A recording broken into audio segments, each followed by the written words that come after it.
Prabhupada, Srila Prabhupada, Jaya Prabhupada, Jaya Prabhupada, Jaya Prabhupada, Srila Prabhupada.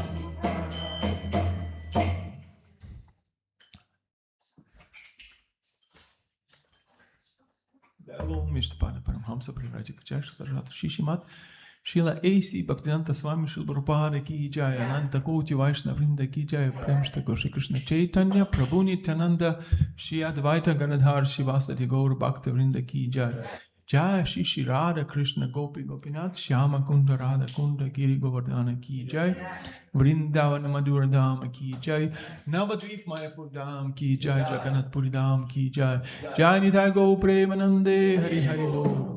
All glories to assembled devotees, all glories to assembled devotees, all glories to assembled devotees, all glories to Shri Guru and Shri Gauranga, all glories to Srila Prabhupada ki jai. Okay.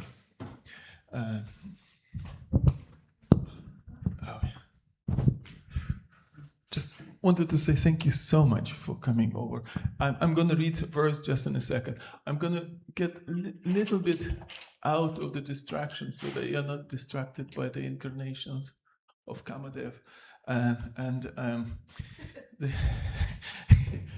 No, at least you cannot see them, it's fine.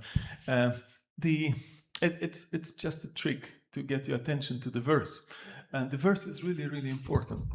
And the introduction is very short. I'm gonna speak a little bit more on the actual verse, but I just wanted to get a quick count of hands. How many people think it's in Bengali? Okay. The verse. How many people think it is in Bengali? Okay, you think it's Bengali. Okay. Anybody think it's in Sanskrit? It looks Sanskrit, yeah. Okay. Well, actually, it's in both.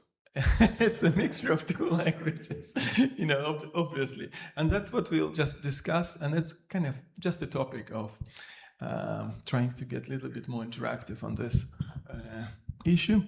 Now, first thing is first. I already did chant the mantras for Chaitanya Charitamrita.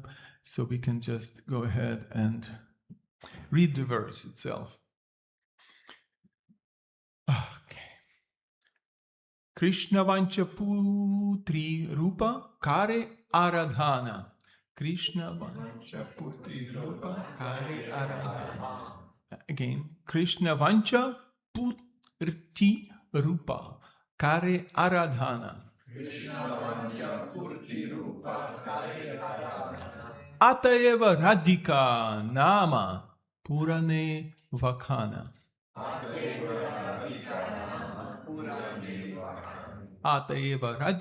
Nama Purane Vakhana.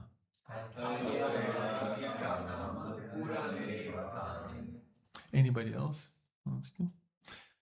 It's written as 4 lines. You can chant as 4 lines if it's easier for you, but it's actually 2 lines. Krishna Vancha Purti Rupa Kare Ārādhane. Krishna Vancha Purti Rupa Kare Ārādhane. Atayeva Radhikā Nama Purane Vakhane. Atayeva Radhikā Nama Purane Vakhane. Okay. Krishna Vancha Purti Rupa Kare Ārādhane. Krishna Vancha Purti Rupa Kare Ārādhane. Atayeva Radhikā Nama Purane Vakhane. Atayeva Radhikā Nama Purane Vakhane. Anybody else? Prabhus? Krishna Vancha Purti Rupa Kare Ārādhane. Krishna Vancha Purti Rupa Kare Ārādhane. Atayeva Radhikā Nama Purane Vakhane. Atayeva Radhikā Nama Purane Vakhane. Anybody else? Don't be shy. Krishna Vancha Purti Rupa Kare Ārādhane. Krishna Vancha Purti Rupa Kare Ārādhane. Atayeva Radhikā Nama Purane Vakhane. Atayeva Radhikā Nama Ladies, please. Krishna Vancha Purti Rupakare Āradhāne. Krishna Vancha Purti Rupakare Āradhāni. Atyeva Radhikā Anybody else? Krishna Vancha Purti Rupakare Āradhāne. Krishna Vancha Purti Rupakare Āradhāni.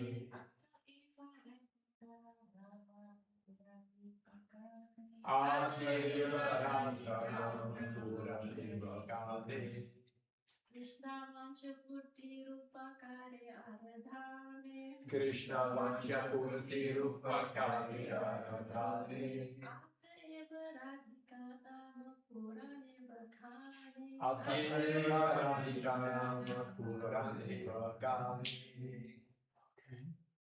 So, the translation. We will get to the word by word a little later. Her worship, ārādhana, consists of fulfilling the desires of Lord Krishna. Therefore, and that's an important therefore, the Puranas call her Radhikā. Purport by Srila Prabhupada. I slightly modified the purport, just one word. The name Radha is derived from the root of the word ārādhana, which means worship. The personality who excels all in worshipping Krishna may therefore be called Radhikā, the greatest servitor. Om Gyanatvanandasya Gyananjana Shalakaya Chakshurumritan Yena Tasma Shri Gurave Namaha Shri Chaitanya Manobhistam Stapitam Yena Bhutaye Soyam Rupa Kadamayam Dadati Swapadantikam Vachakalpatrabhishya Kripasnincha Pandarabhavanebhyo Vaishnavebhyo Namo Namaha. Now, What did you modify, if you don't mind saying, and why? okay, yeah, that was a logical question. Thank you. Okay, and that was perfect. I'm gonna just explain it too. The purport says that the name Radha comes from the root word ārādhana. Yeah. Okay, so Means worship. exactly. So Radha comes from the root word ārādhana. And what I modified, I said, name Radha comes from the root of the root word ārādhana. So what it means, and that's quite important. These are the two words we will be discussing. Radhikā or Radha and ārādhana. This is just basically the subject of today's class. And okay, let me do it even simpler. I'll just do this.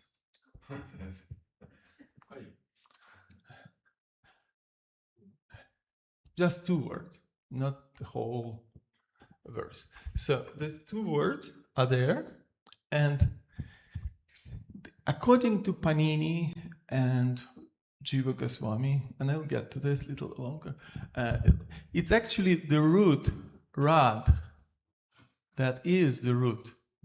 It's the root of the verb, the verbal root, Rādh, which is extremely popular in Rigveda, in Puranas, in Ramayana, in Bhagavad Gita we have this root, and it's the root, meaning it's not the name of Radha, it's the root which is part of ancient grammar. Of course, we all pronounce Radharani with our phonetics, like in Hindi, for example. You have phonetics and letters for Radha. Radha will have a little bit of rounded sound. But if American comes, or and I'm sorry for saying, they open McDonald's in Delhi, isn't it? They have McDonald's. That's terrible. But when they say the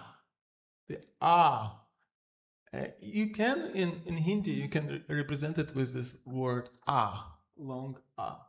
But there is a Hindi letter, new Hindi letter, which was made up some 50 years ago, which has a little dot under the long A, which makes the proper new sound, which was borrowed from American or English in part of Hindi. But this is the ancient root, Radha.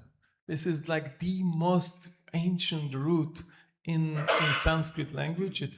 It's described in great detail in Panini. So strictly speaking, Radha is not coming from the word ārādhana. Strictly speaking, coming from the root of the word awaken. And that's, thank you for asking this. It was, I don't know if I complicated this whole thing, but I'll try to explain a little bit more. If you don't mind, I'm sorry. Maybe somebody else has another comment. One question. Yes, go ahead.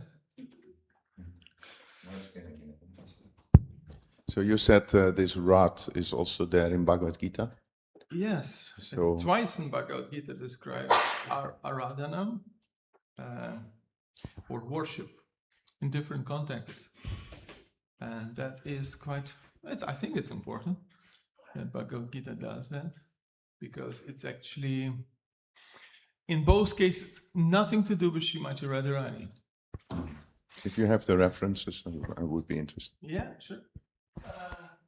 But I'm just trying to get to the important thing. Well, why I wanted to go a little bit more like a classroom style. When you have a board and I come to the board and I explain something to you. It's because I did a little research on the way Srila Prabhupada, our founder Acharya or fundamental Shiksha Guru, used one particular word which is part of this purport and this verse in spoken lectures and in conversations. Prabhupada hardly ever used the name for Śrīmatī Rādhārāṇī as Radhikā. So you see here, in a verse it says Radhikā, isn't it? That's quite amazing. Prabhupada uses this in the translation, but every time, and I noticed it quite a few places, somebody says Radha and he says Radhikā, Prabhupada corrects him and he kind of says Śrīmatī Rādhārāṇī. And in the next response from Prabhupada, the exceptions will be Shri Radhikā Madhavayara Para when he quotes the verse, and the second exception will be Radhika Ramana Name. So that would be the quote from Sanskrit. One is the quote from the song by Vishwanath Chakravarti, another is the song by Bhaktivedanta Thakur. So both of them are quotes.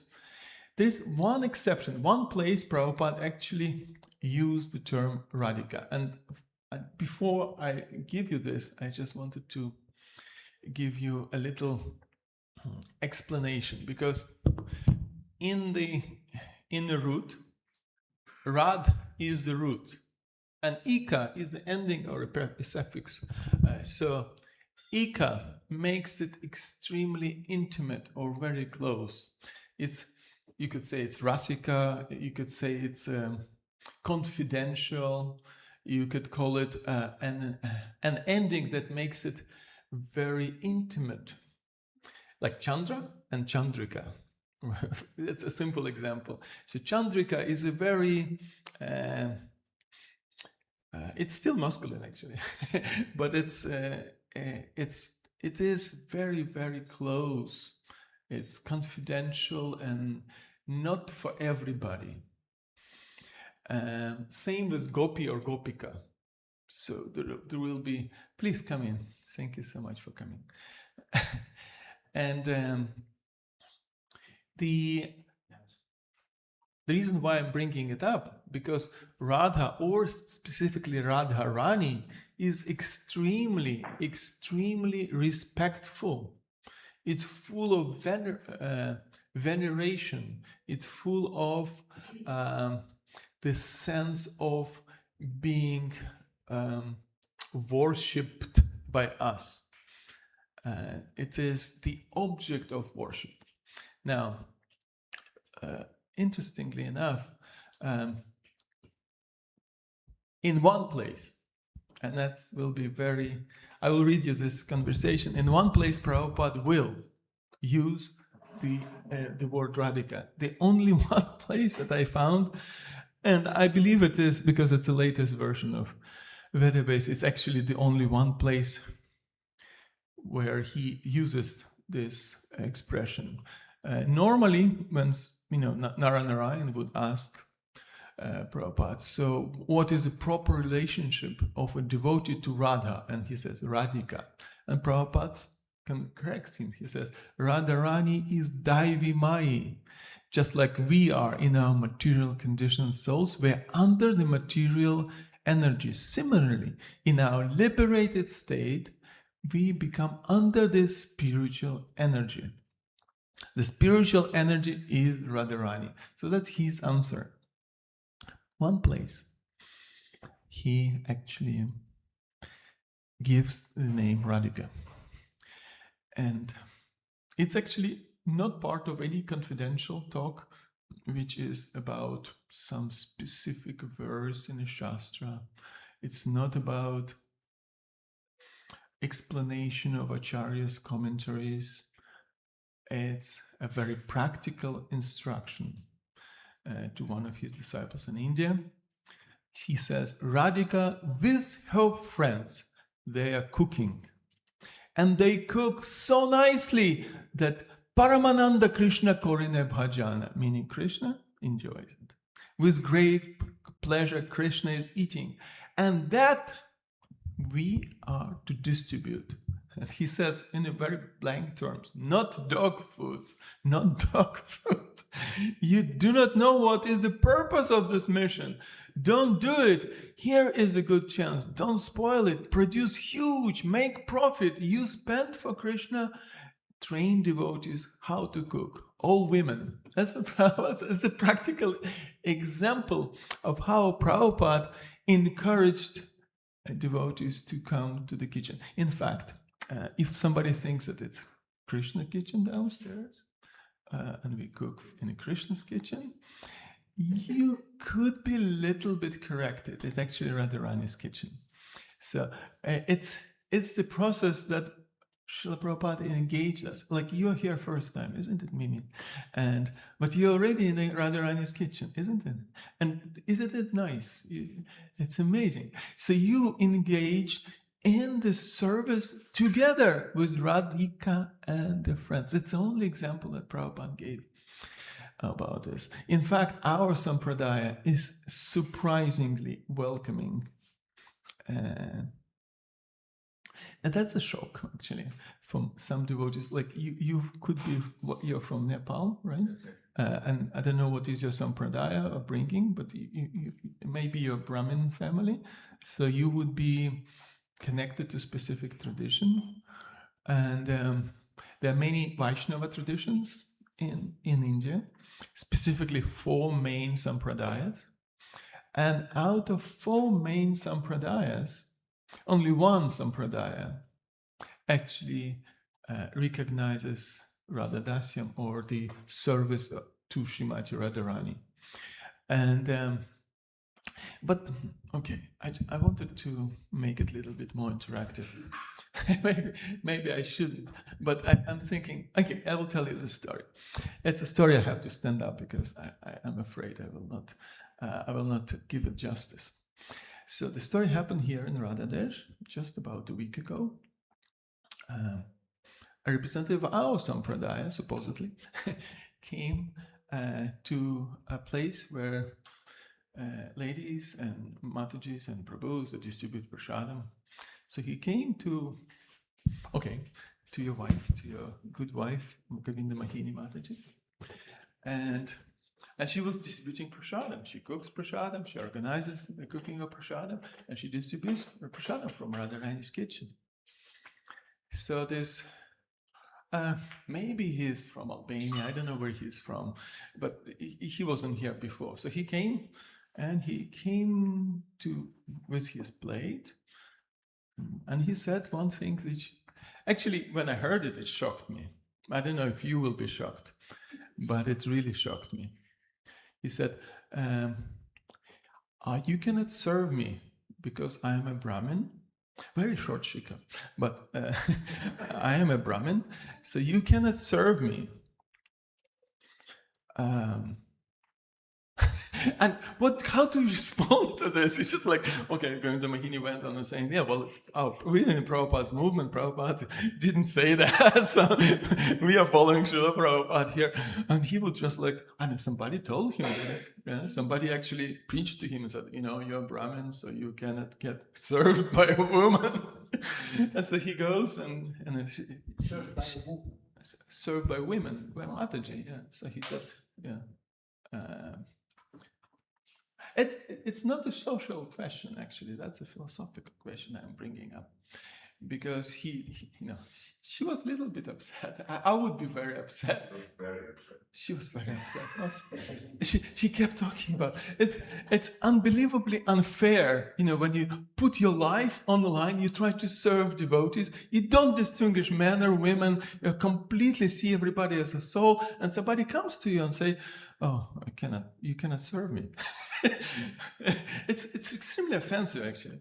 But she was she was quite proactive, and she said, "Okay, take your plate and take prasadam, and just don't come back here again." So it's just radical, but very appropriate question. But the funny bit, and that's part of the joke, funny bit was when he came to Mahaprasadam, and he asked somebody who serves Mahaprasadam and says, "Can I have Mahaprasadam only from Krishna?" Because there is a problem on this altar for him. We have two boys on the right and the same two boys on the left, but there's so many women. we have Vishaka, we have Lalita, we have Radharani, we have Subhadra Mai. So how can you eat prasadam from this temple? This was a debate.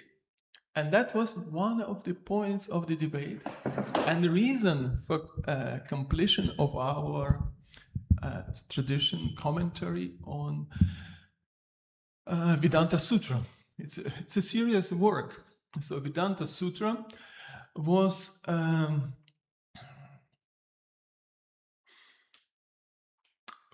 the reason. It actually was asked for Vishwanath Chakravarti Thakur to write a commentary on Vedanta Sutra, because followers of another Vaishnava Sampradaya, a big Vaishnava Sampradaya, they claimed that Govindaji in Jayapur cannot be worshipped together with Radharani. Can you imagine this? That happens. That actually happened. So Vishnu Chakravarti refused, and Baldev Vijabhushana, he took on the job and he wrote a beautiful Govinda Bhashya. So the issue was that according to them, Radharani is not mentioned in the Shastras.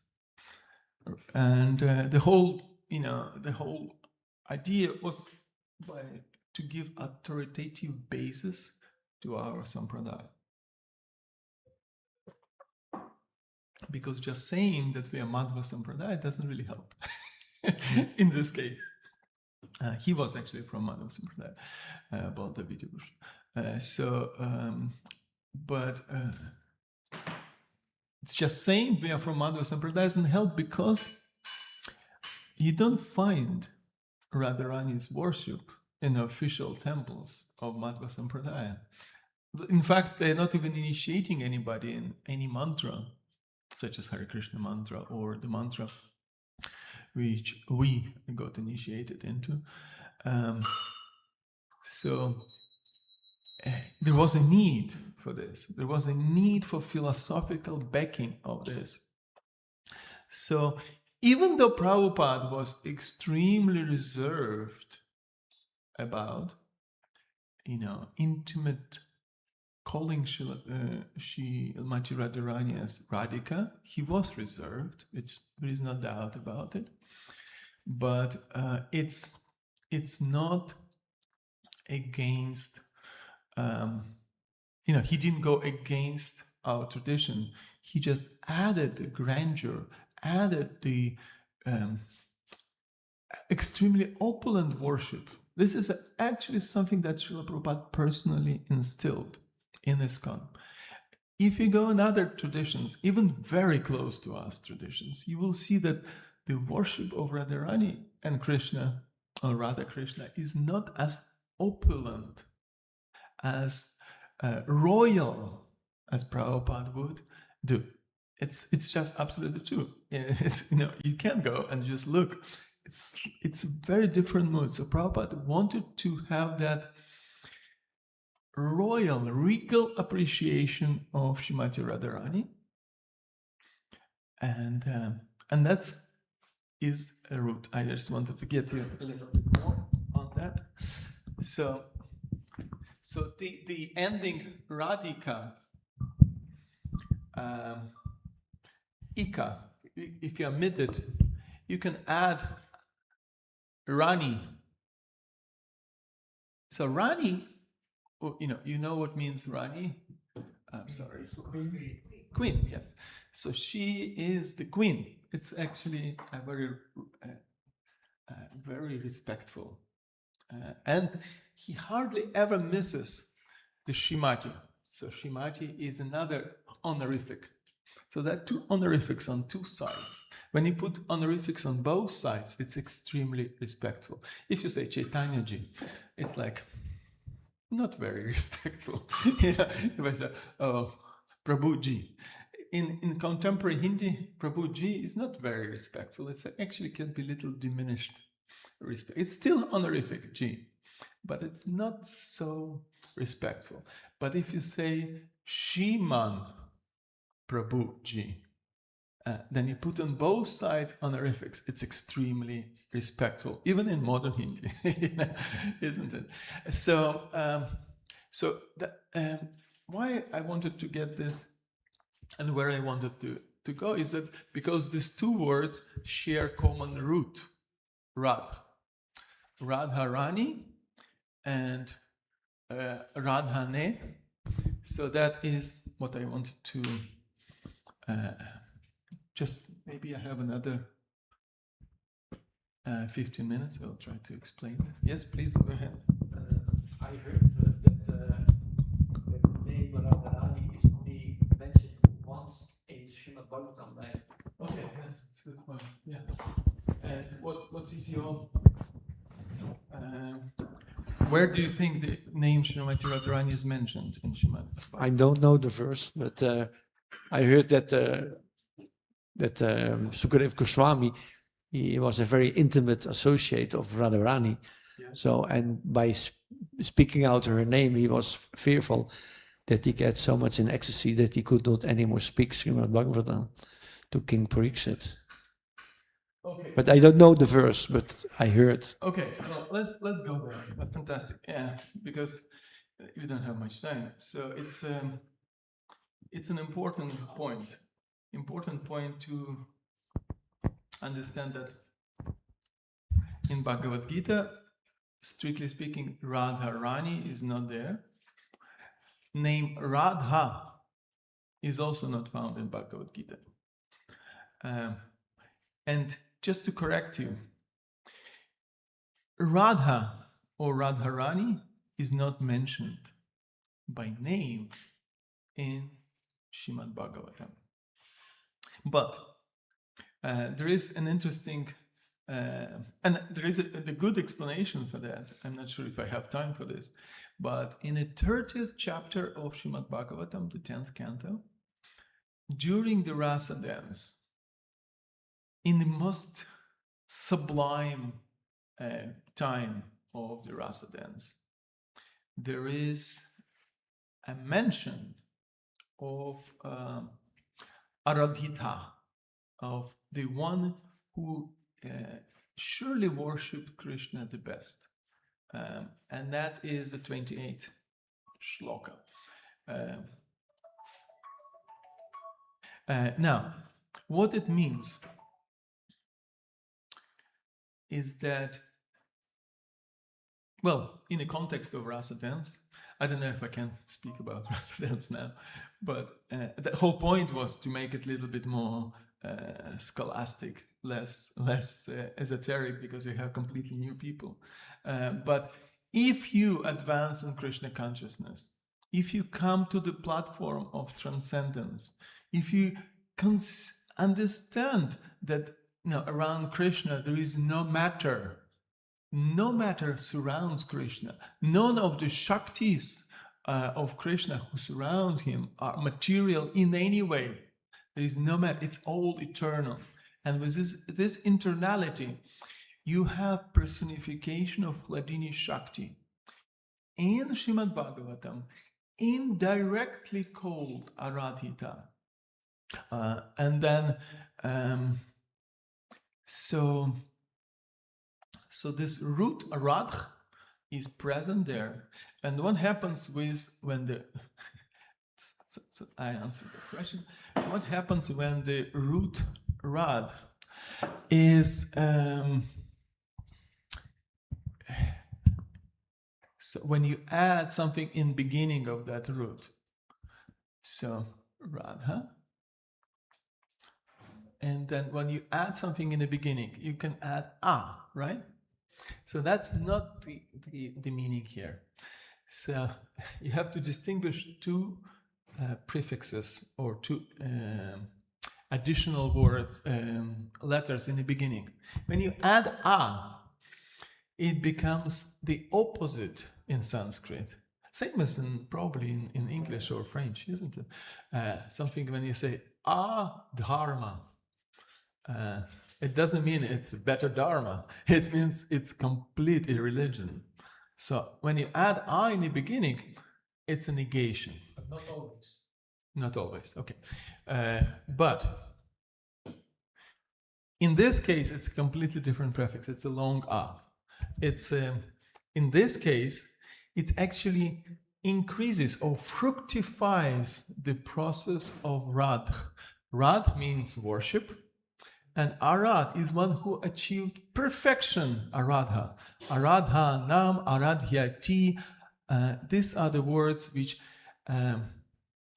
indicate achieving the perfection of what? That's the reason why in Bhagavata, in the 30th chapter, in that particular verse, gopis didn't refer to Radharani by name, but they gave same understanding that Srila Prabhupada gave in 1966. So in 1966, Srila Prabhupada explained why we worship Radharani. It's in a simple term. First, Radhashtami celebration. A second, initiation in ISKCON. And he would say, Radharani is the best devotee of Krishna because he loves him the most. So this supremative prefix is the long one. And where else you have this prefix? For example, you have this prefix in the word acharya. It's a long it's not acharya, it's acharya. So when you do that, when you put this prefix, the charam or the behavior should be the sublime. So you cannot claim to be acharya if your behavior is not sublime. Just a simple understanding. So like we have a founder acharya. Founder acharya is his position is sublime. Anybody who's on the altar, we have parampara of acharyas. They achieved sublime perfection. Now, very technical term again. In Radha Krishna Archana Deepika, Jiva Goswami, he brings those two words together. The root Rādh and the root sadh. You obviously know where the root sadh goes to in many words. For example, sadhaka. Sadhaka is the one who follows sadhana. And what is the goal of sadhana? What's the Sanskrit word for goal of sadhana?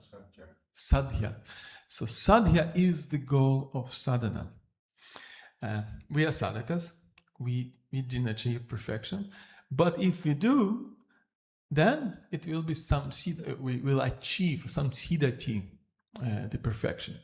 Now, Radha is in a sense the same. She is example as in Aradhanam, she is an example of perfection. She is actually object of our sadhana. She is not, our sadhya is to become her servant, not to become a servant of Krishna. Well, that's an important point. I heard one devotee, he's a really nice devotee, he was driving devotees around, but then I heard an argument in front of the pujari room downstairs about 2 years ago. And he would say, I understand, but our process is to serve Krishna, not to serve devotees. And that was his argument. And I was like, Prabhu, I wanted to correct him. And he was like, no, we don't serve devotees. We are serving Krishna here.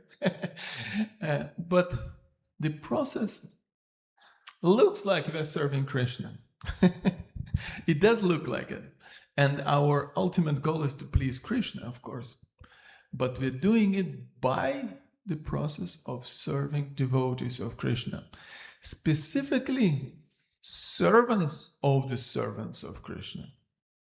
Gopi Bhartur, Pada Kamalaya, Das, Anudas. So, the servant of the servant of Krishna.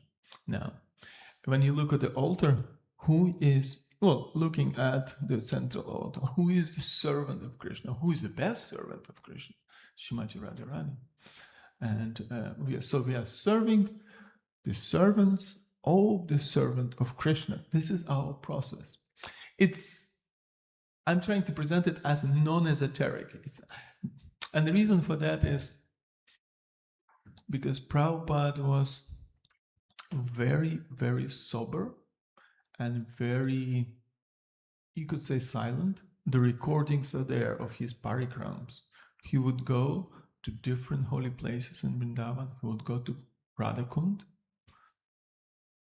and you could hear him saying 1 or 2 words. And sometimes he would give a practical example. He would give an example and say, give them 3 rupees. Give them 1 rupee. So he would make sure that everybody gives donations. And then he would say, this is Radhakund. And that's it. He would not go into many explanations. For some reason, he was extremely reserved. Being a resident of Vrindavan, being a resident of Radha Damodar, like the most intimate place in Vrindavan, he would be extremely reserved to give something which is too confidential. But at the same time, he would engage devotees in the service. And guess, okay, I'm not I don't have a gender agenda, but I just wanted to say that the first pujari Srila Prabhupada personally trained was not a sannyasi, was not a grihastha or a young brahmachari. It was Shilavati. That's just absolute truth. It was Shilavati trained than everybody else. She was trained personally by Srila Prabhupada to do deity worship. The first cooks Srila Prabhupada trained, where of course it was Kirtanananda, but also he trained Yamuna. Isn't it Janaki, Yamuna? So he was not in any way restricting service that devotees could do. And interesting that I wanted to use the last few minutes that I have adding another suffix to the name Radha, and that will be something possibly of interest to you. Who knows the meaning of the word apa sampradaya? Deviation from. So the Radh means service. Apa, Radha. So apa means, basically it means deviation from the service. That's something that distracts you from the service or moves you away from the service. And this is what Sanatana Goswami says in Hari Bhakti Vilas in 11th, which is not translated yet, 337. He actually spells it out. He says, that away from worship or satisfaction of Krishna, something that you do that will dissatisfy Krishna or take away Krishna's satisfaction. So the highest, I made this joke, which sounds silly actually, but we were in Rishikesh and we came to a famous ashram where they worship Krishna, a beautiful deity of Krishna. And there was a beautiful arati. In fact, the pujari was extremely expert. He was able to rotate the lamp as he would offer it. So it would rotate, and at the same time he would offer it. So he would draw a beautiful mandal when he would offer the fire. And so it was, and it's a beautiful lamp as well. But I joked to my friend Krishna Kripa, and I said, worship of Radha, Krishna without Radha is an aparādha. So it's essentially it's not forbidden, but the whole point is that without mercy of Radha or without the way to go to Krishna through Radha, you most surely will commit aparādha. It's deviation from the most auspicious way to worship Krishna. And the seed of aparādha is usually guru ninda, or the offense to the lotus feet of the guru. So you should always follow your guru.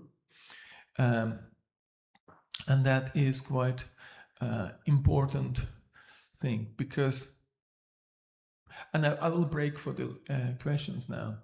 The important thing is that the seed of mercy comes from Radha.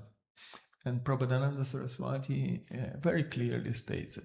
And no, Prabhupada Saraswati is our sampradaya, of course. He's uncle of Gopalabhata Goswami, but every other sampradaya wants to have them. Gopalabhata Goswami wants to be part of their sampradaya. But if you want to attain the mercy of Krishna, you have to go through Radha, so that your worship will be successful. Maybe you have some questions or comments on this. Yes, Prabhu, thank you. You have the microphone?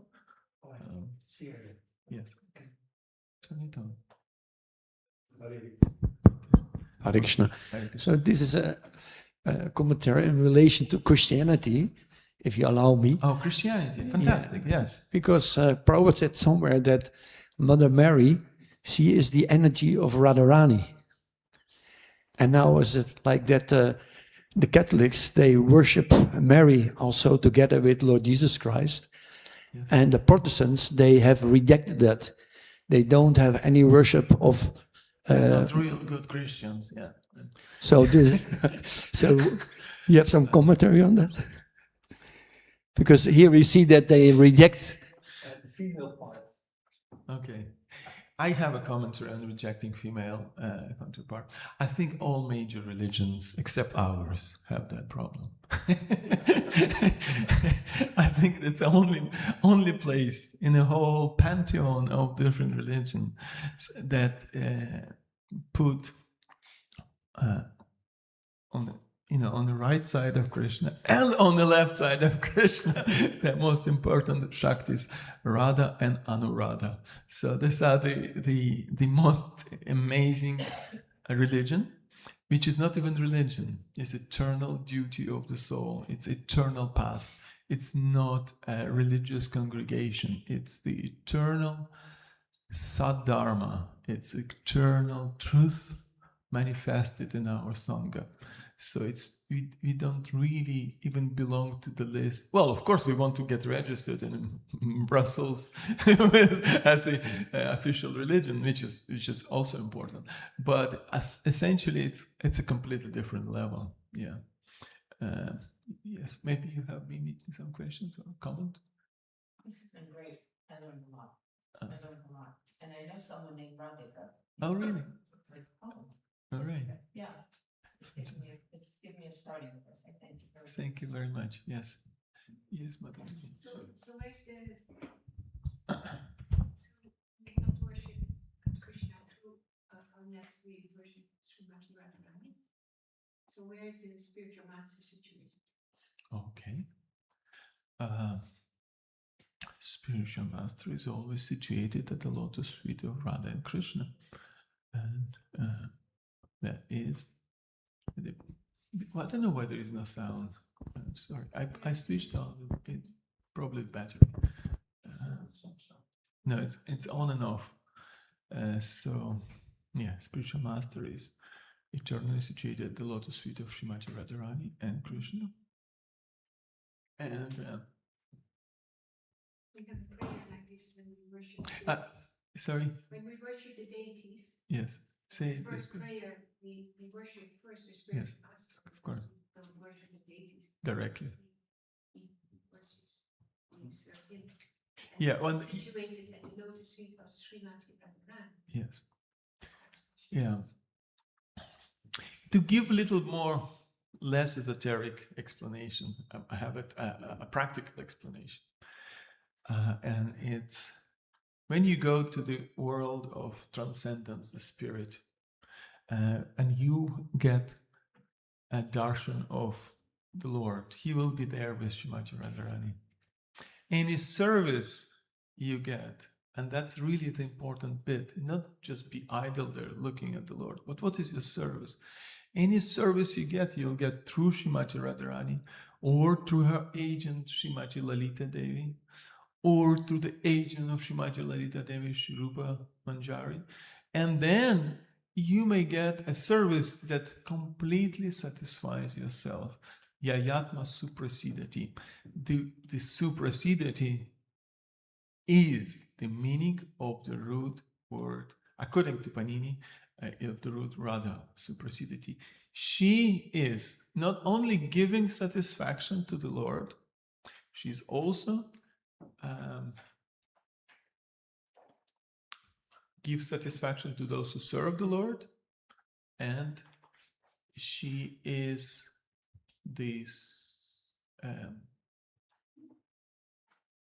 she is the personality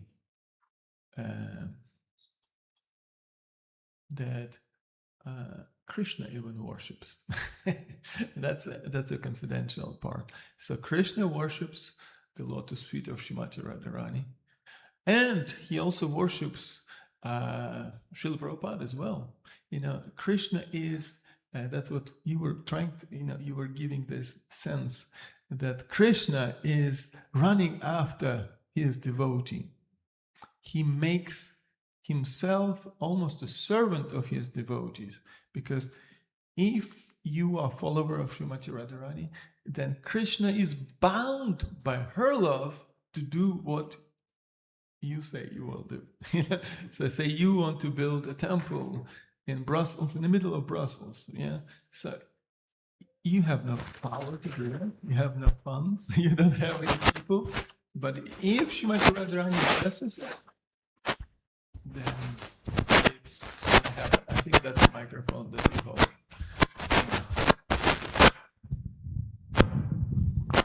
Is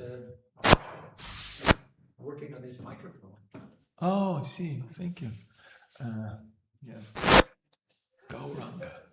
Yeah. I can do. I don't know how to do that.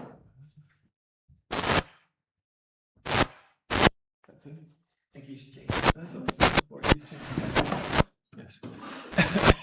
Any questions or yes, please, Prabhu. You are the only person who I know in this room who studied Sanskrit. So. Yeah, actually, you said it.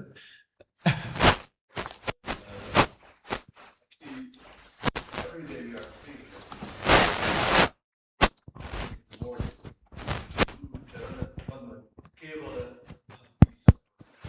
Yes. That's what she asked. Why Guru? Only through the Guru we attain perfection in our bhakti. Yes.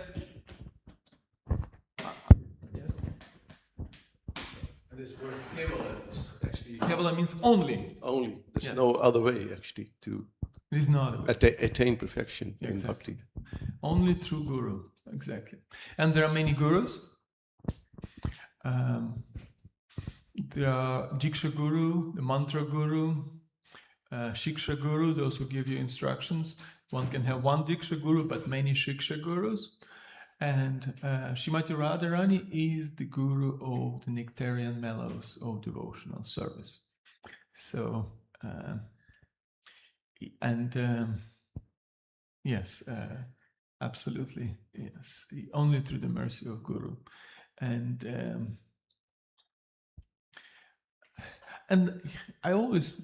I made this point before, but if you read the Gushi Guru Vandanam, it comes to the point of glorifying the Guru.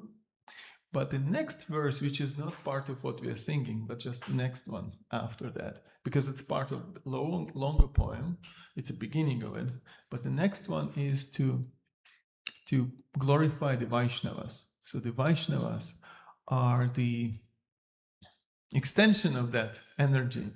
Vaishnavas are also our gurus. All the Vaishnavas are our gurus, and specifically, if you read on, continuing with Sri Guru Vandana, continue on and on and on, and then you come to the points of Siddhi Lalasa, and then you will understand that it all leads to the mercy and the origin of the mercy, origin of devotional service personified as Śrīmatī Rādhārāṇī. So Guru is engaging us in devotional service. I had this discussion recently. I was doing the lecture for the Bhaktivedanta students, and we came to the point where a guru or father or guru, it's in Bhagavatam, it's called guru, he gives a ridiculous order. And I asked disciples, would you listen to your guru if he gives you a ridiculous order? So that was a really bad example. It's a terrible example, Jamadagni, he had a wife, and his wife was, Acharyas explained, she didn't do anything wrong, she just was late for offering cooking prasadam for the husband. She was looking at the Gandharva. Gandharva looked very beautiful, and his elephant looked very beautiful. And then, okay, I think it's going off. I think the battery is completely off. Oh, thank you so much. Jamadagni went on to ask his sons to kill her. Because she was late for offering, and they didn't do it. They refused to fulfill the order of the spiritual master, of the guru, which was a mistake. Apparently, the order of the guru is the most important. But then Parashuram, thank you very much, being the all-knowing Sarvagya, he knew he is an incarnation of Supreme Lord, not Shakti Avesha, he is the full incarnation or Amsha. So that he knew the future, and he knew the plan, and he knew how to praise his father. So he did He did that. He killed his wife, and he killed his mother, really, and all the sons of Jamadagni.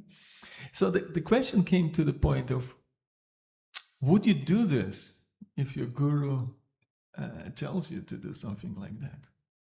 And it's a very, very serious question. So one devotee shared the story. He said, Bhaktivedanta Maharaj from Germany, he did an experiment, and he he told his students, they were in a high-rise building, and he said, okay, I tell you to jump off this window. And some devotees were like, okay, our guru tells us to jump off the window, we should do that. And then he laughed at them and says, well, you don't understand. You should follow the orders of the guru that engage you in a devotional service and bring you closer to Krishna. So guru is representative of Śrīmatī Rādhārāṇī. Guru will never tell you to stop devotional service, do something against the devotional service. So it means if he does it, it's a test, or it's a joke, or it's not a guru. So you really have to understand, he's always engaging you. Shri Radhikā madhava yorapara madhurya lila gunarupanamnam.